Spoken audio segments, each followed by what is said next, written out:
Hello again, internet, and or me, myself, and other individuals of the future.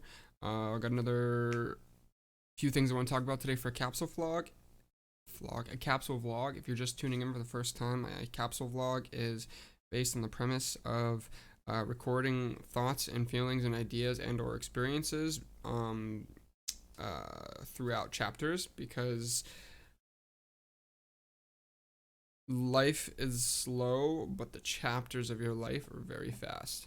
So today I want to talk about the Denis Sullivan, which was one of the Tallships that came to Erie. I mentioned it in one of my other capsule vlogs. So I've been looking for a lifestyle change for some time now, like grabbing at anything, looking at opportunities, just kind of realizing that I don't want to live a lifestyle of check to check. I want to live a lifestyle of something that I enjoy, regardless of how much money it is. Check to check would still probably be the lifestyle, but I don't want to just a really big can of beans that I can open up. I don't want to work the warehouse lifestyle, opposed the cushy, high dollar manufacturing lifestyle. I guess I would much rather do something I enjoy, even if it pays a fraction of what I'm making nowadays. I digress. One of them happened to be given to me, an opportunity. So I made a post on Facebook, and somebody that I sailed with in the Windmill Regatta shared a link with me that the Denis Sullivan was looking for deckhands, and it is based out of Milwaukee, Wisconsin. So I talked to the lady. She was happy to offer me the job, but it is a gig airing from about April to late summer, sometimes into the fall. Doesn't pay very well, but it's a very rich and rewarding job. And I kind of wanted to take up on it, but I decided it wasn't a good idea because I want to guarantee that I can clear up all my debt before I commit. I'd also have to move there and live on the ship, and then that would be 8 hours away from my significant other. So that was just not going to be very ideal. I really want to do it, but I am currently enrolled in the Brig Niagara Sailing School, which is a free program through the local Tallship that we have in our port. And that's practically the same thing. I'm not offered a job, but I can go down there, volunteer, sail on it, and if I get enough sweat equity and time in there, maybe I can look to be a deckhand for them, or winter maintenance, or something that would pay that I might enjoy more. So that's about where that stands. The next thing I want to talk about is information overload and or working memory overload, and it's something that I've been kind of aware of for kind of been aware of this for a while now, but not really. I just finally got words for it. So I noticed a trend of me going to work and being so, I don't want to say burned out. Burned out is probably the word, but my job, it's just such an autopilot-y job after you've done it so many times. I build pumps, and there's hundreds of variations of the pumps, but doing them all, I don't know, doing them all so many times, you can get very good at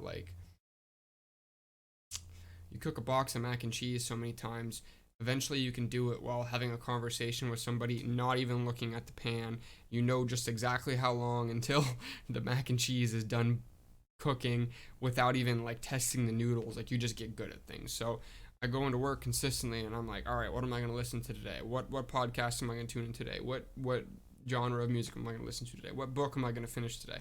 And it's constantly always me focusing on what media. And I know it's probably also it's not prescribed, undiagnosed ADHD, which a lot of people have nowadays because of modern technology and cell phones and being distracted and looking for something to occupy your time while you're waiting. It's a combination of that and just, I guess, being addicted to input, loving to learn things, loving to be entertained. The world is so full of information that's either entertaining, useful, or useful.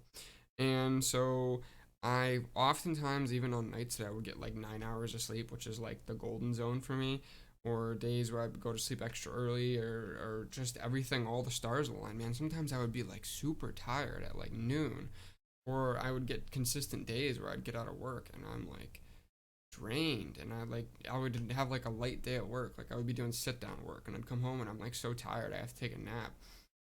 And I thought it was because maybe like listening to stuff and processing it and learning. And then I don't know, I kind of just was under the impression that maybe I was starting to get like mentally fatigued, because there's a difference between like physically fatigued and like mentally fatigued. It is a thing. And this occurred to me, and I was listening to The Institute by Stephen King, and at one point, if you don't know the book, that's fine, but the main character, or at least as far as I'm into it, Luke, was in a new place, and he had all these questions for these people because he was kidnapped. This isn't really a spoiler. And he was like, yeah, he wanted to ask more questions, but these people ushered him just to go on about their day, talk later, play some chess. And he was like, that's fine, I probably should just play chess anyways. There is such thing as information overload.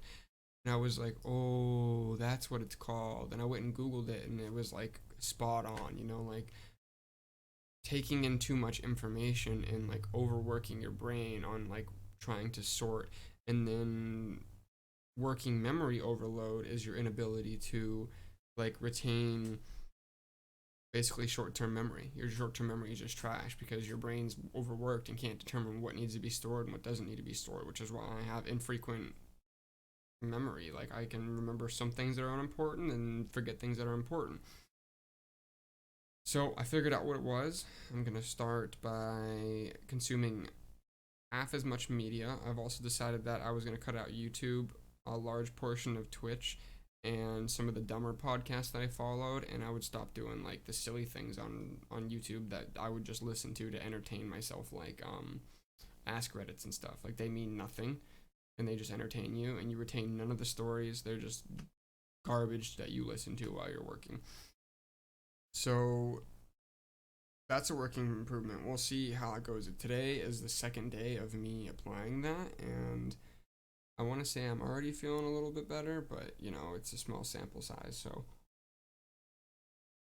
the third and final thing for the record, I guess, is going to the local ski resort that we have this weekend, which would be, as of recording this video, on a Wednesday. It would be Saturday after 5. We chipped in with a bunch of people to rent out a lodge, so we could stay at the lodge, do some snowboarding, come back to the lodge, grab a bite, go do some more snowboarding, and then crash there for the night with a bunch of people. And we're gonna have a bunch of people coming up, like 8 to 10 people, and we're gonna have a bunch of drinks, like a bunch of pizzas. We're gonna just crash there, and then the next day we're gonna do some more snowboarding. So that should be good. I feel like that about wraps it up. I have a couple more minute things, but they're not that important, and I don't want this to go on too long. So toodaloo.